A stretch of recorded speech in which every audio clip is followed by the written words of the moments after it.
बंधुगण को मोर प्रणाम। सांग माने आज मु कौनसी गल्प उपस्थापना करूना, मो मन भितरे थिबा द्वंद्वटी प्रकाश करुछि।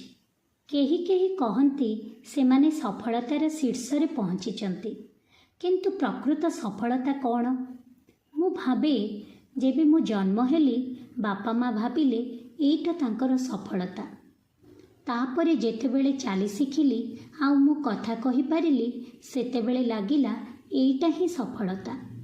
तापरे स्कूल गली आउ सेठी जानिली जे क्लास रे प्रथम हेबा माने ही सफलता।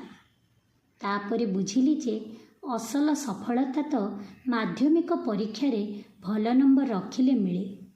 तापरे पुनी भूल भांगिला आउ जानि पारिली जे उच्च माध्यमिक रे भल रेजल्ट को सफलता कहा जाए।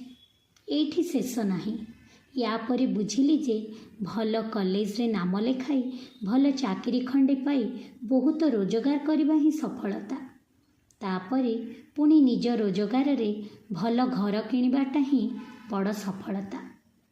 पुनी भूल भांगिला, जानिबाकू पाइली जे बाहा होई घर संसार करबा ही सफलता। बहुत वर्ष बीतीगला। बाहा होई पिलांकू लालन पालन करबा ही बड़ सफलता बोली जानिली। या परे जानिली पुओ झियों को योग्य करी बाहा करबाटा ही बड़ सफलता।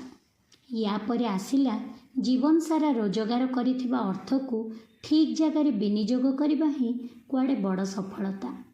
एहा परे जेतेबेले समस्ते मिसी मते फूलमाଳ पिंधाई चितारे सुआई देले मरिबार किछि समय आगरु बुझी पारिली जे पृथ्वी रे सफलता बोली कौनसी स्थायी जिनिस नाही। पूरा प्रक्रियाटा अन्य मानक ठारू आगे जिबा पाई गोटे गोटे प्रतियोगिता मात्र। कारण आशा असरंती।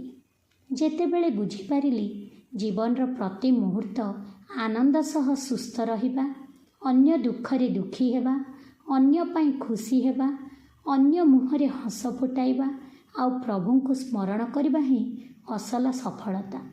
किंतु यह बुझिबा पाई आमर अनेक डेरी हो जाई थाए। सफलता को नहीं आपण मानकर कौन मतामत जणाइबे निश्चय। रहिली। जय जगन्नाथ।